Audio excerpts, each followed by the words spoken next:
This video will cover the replacement of the front strut cartridges, springs, bushings, and plates on a Volvo 240. This could be completed in an afternoon. Loosen the lug nuts on your wheels and raise your car with a jack, placing jack stands at the front mounting points and remove the wheels.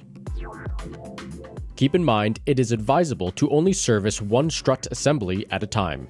Remove the screw securing the brake line bracket to the chassis and gently lift the bracket over the tab. Disconnect the sway bar end link bushing, disconnect your tie rod, place a jack under the strut assembly.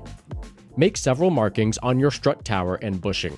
Hopefully, this will prevent you from needing to have your car professionally aligned after this is complete. Remove the strut tower dust cap. If you have strut tower and firewall braces, remove them. If not, proceed to removing the 3 nuts on each tower securing the struts. As you remove the strut tower nuts, the strut will come loose and begin to descend. If not, you may need to tap it with a mallet. Slowly lower the jack, resting the assembly against something such as a milk crate. Apply 2 spring compressors on opposite sides of the spring. Slowly and equally tighten by alternating back and forth. If using an air tool, take care not to compress one side of the spring significantly more than the other side. Once the spring is no longer pressing against the spring plate, remove the strut nut and washer. An impact gun in short bursts will make quick work, but there is a specialty socket which will permit securing the nut while loosening the cartridge. Remove the strut bushing, spring plate, rubber boot, and spring. Unscrew the gland nut securing the cartridge to the housing. This may require heat with a torch, penetrating oil, or a hammer and pick to dislodge. In the worst case scenario, being that the top of the nut dislodges from the threads, you may have to drill holes into the nut and secure a gland nut tool to remove. Once the old struts are removed, open and inspect your new strut cartridges. For this, I am using OEM Volvo struts made by Monroe. If desiring something a little bit stiffer than OEM, the Bilstein B4 Touring class are a good choice. Bilstein HDs may be too stiff for most daily driving unless that stiffness is preferred. Older 240 models will have strut spacers at the bottom of the strut tube. These are needed for the OEM struts, so make sure they are present before installation.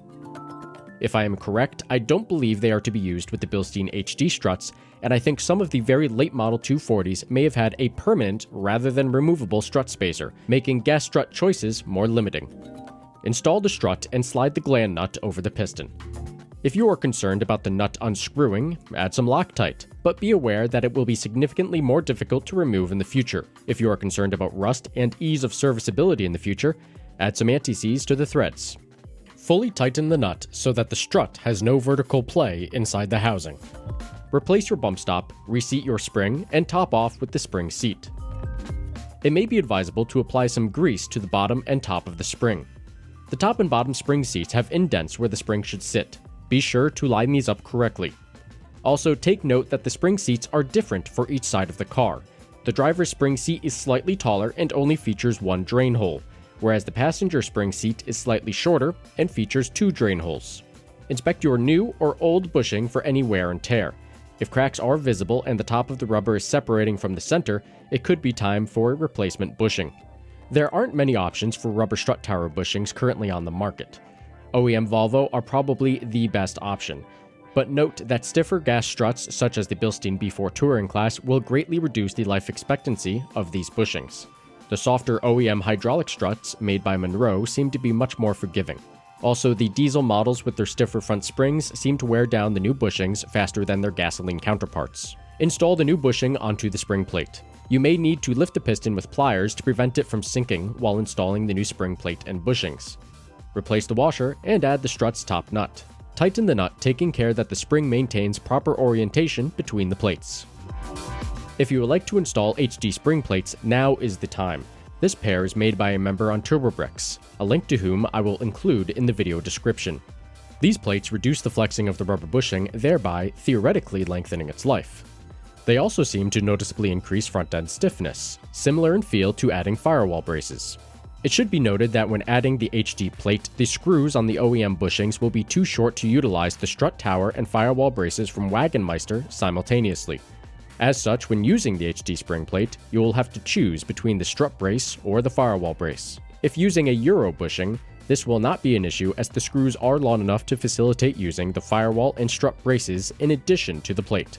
Slowly and evenly loosen your spring compressors until the spring is pressing against the spring plate. Then remove the compressors. Place your strut assembly into position and align with the holes into the strut tower. Use a jack to raise the assembly and line up the markings on your bushing with the markings on your tower. You will also need to line up the sway bar end link to the sway bar as you are raising the assembly. Tighten the 3 strut tower nuts, and if applicable, replace your strut tower and firewall braces. Double check your strut nut torque and replace the dust cap. It should be noted that the OEM dust cap does not seem to fit with Euro bushings. Reapply the sway bar end link bushing, washer, and nut, reconnect your tie rod, and reconnect the brake line bracket.